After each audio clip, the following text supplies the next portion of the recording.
नमस्कार दोस्तों, आज के इस वीडियो में हम लोग बात करेंगे सेंटेंस के स्ट्रक्चर की। सेंटेंस स्ट्रक्चर में आपने ये चीज तो ऑलरेडी सीख ली होगी कि वर्ब की पोजीशन सेकंड होती है। जैसे इश फारे नाक देली, इस त्रिंके टे, जी माखन योगा, तीनों सेंटेंसेस में वर्ब की पोजीशन सेकंड आई। लेकिन ऑब्जेक्ट वर्ब के जस्ट बाद में आएगा या पहले आएगा? नॉर्मली आप सोचते होंगे कि वर्ब तो सेकंड आ रही है तो सब्जेक्ट तो पहले ही आएगा। अंडरस्टूड है, बिल्कुल आप ठीक ही कह रहे हैं, वर्ब से पहले सब्जेक्ट आ चुका होता है। बट अगर कोई ऑब्जेक्ट को पहले भी लिख दे तो कोई प्रॉब्लम नहीं है, जर्मन लैंग्वेज फ्लेक्सिबल है। अगर मैं ये कह दूं नाक देली फारेस तो भी ऐसे कोई टेंशन वाली बात नहीं है। इस त्रिंके टे, इसको मैं ऐसे लिख दूं टे त्रिंके इस, तो कोई प्रॉब्लम वाली बात नहीं है, क्योंकि वर्ब के हिसाब से वर्ब जो है वो सब्जेक्ट के हिसाब से कंजुगेट होती है। अगर आपने वर्ब के बाद में सब्जेक्ट लिखा है तो भी वर्ब का कंजुगेशन देख के हमको पता चल जाएगा कि जी कॉमन हियर, तो जी के हिसाब से है। इस बिजुक है जी, तो बिजुक है देख के आपको पता चल जाएगा पहले सब्जेक्ट आ चुका है। अगर मैं बोल दूं जी बिजुक है इश, तो भी आपको पता चल रहा है कि ऑल्दो सब्जेक्ट वर्ब के बाद में रखा गया है लेकिन वर्ब का कंजुगेशन तो अभी भी उसके हिसाब से ही हो रहा है। सो ऑब्जेक्ट पहले या सब्जेक्ट पहले, ये भी इतना बड़ा कोई कॉम्प्लिकेटेड मामला नहीं है। इससे आगे की बात करते हैं हम लोग। जैसे मैं 3-4 सेंटेंस बोलता हूं, आप देखना इसमें कौन सा सेंटेंस सही है, क्या सारी सही है, क्या सारी गलत है। इश फारे नाख देहली, इश फारे मोर्गन नाख देहली, मोर्गन फारे इश नाख देहली, इश फारे für die Prüfung मोर्गन।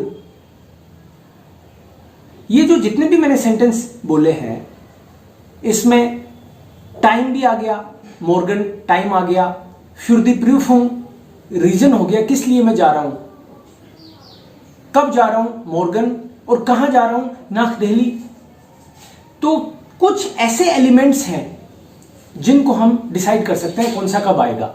ये रूल टे+Ka+Mo+Lo करके रूल है। टे का मतलब है टेम्पोरल, आप तो ये समझ लो टे मतलब टाइम। टाइम रिलेटेड अब कोई भी चीज हो सकती है। टाइम में आपका क्लॉक टाइमिंग हो सकता है, टाइम में डे हो सकता है, मंथ हो सकता है, ईयर हो सकता है, टाइम रिलेटेड कोई भी कंपोनेंट। टाइम को हम लोगों को पहले रखना चाहिए।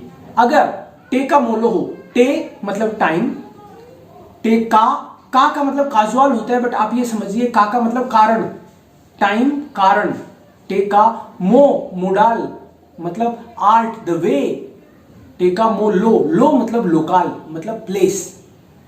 जैसे नाक देहली बोला मैंने, नाक जयपुर बोला, ऐसे कोई भी प्लेस आएगा तो इन चारों में से टे+Ka+Mo+Lo में से मतलब टाइम, कारण,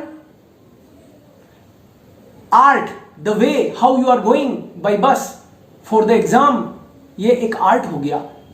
और लास्ट में कहां, प्लेस, इसको इसी सीक्वेंस में रखना चाहिए। अब आप सब्जेक्ट को पहले लेंगे या टे+Ka+Mo+Lo में से कोई चीज पहले ले लेंगे, उससे कोई फर्क नहीं पड़ता। जर्मन लैंग्वेज फ्लेक्सिबल है, लेकिन वर्ब की पोजीशन हमेशा आपको सेकंड रखनी है, इस चीज का ख्याल रखिएगा। बाकी सब्जेक्ट को पहले ले रहे हैं, टाइम को पहले ले रहे हैं या कारण को पहले ले रहे हैं, आप पहले ले रहे हैं तो ये मान के चलो कि लोग ये समझेंगे कि इस चीज को इंपॉर्टेंस दे रहे हैं। आप कोई चीज को अपन पहले बता रहे हैं, इसका मतलब हम उसको इंपॉर्टेंस दे रहे हैं। जैसे मैं बोलूं कि कार से जा रहा हूं कल मैं दिल्ली, तो कार, मैं ये बताना चाहता हूं कि अब मैं ट्रेन से नहीं जाता, आजकल मैं कार से जाता हूं, ये बताना चाहता हूं शायद, तो मैं उसके लिए बोलूंगा मिडम आउट ऑफ हारिस नाक दिल्ली। आदमी ये सुनना चाहता कि मैं बताना चाहता है या सुनना चाहता है कि ये जा कैसे रहा है, मैं जा कैसे रहा हूं, उस चीज पे अगर आपने थोड़ा जोर दिया तो उसको पहले रख सकते हैं। मैं आपको बता रहा था कि मैं दिल्ली जाऊंगा और अब मैं आपको अचानक से बोलूं कल जा रहा हूं मैं दिल्ली, तो आपकी बार मैं टाइम पे फोकस दे रहा हूं। मतलब इस सेंटेंस का सबसे इंपॉर्टेंट जो कंपोनेंट है अभी मेरी नजर में वो टाइम है कि कल जा रहा हूं मैं, या फिर दिल्ली कौन जा रहा है, मैं जा रहा हूं दिल्ली। सो इश फारे नाख देहली, सारी चीजें एक साथ आ जाएं तो हम लोग इश फारे मोर्गन für die Prüfung मिट डिम आउटो नाक दहली, राइट। टे का कारण प्रीफॉर्म हो गया, फिर मिड डिम आउटो आर्ट हो गया और नाक दहली प्लेस हो गया। तो इस तरीके से दोस्तों टेका मोलो एक बहुत इंपॉर्टेंट रूल है जो आपको सेंटेंस की स्ट्रक्चर के बारे में बताता है। आई होप आपको समझ में आया होगा। Thank you so much for watching the video.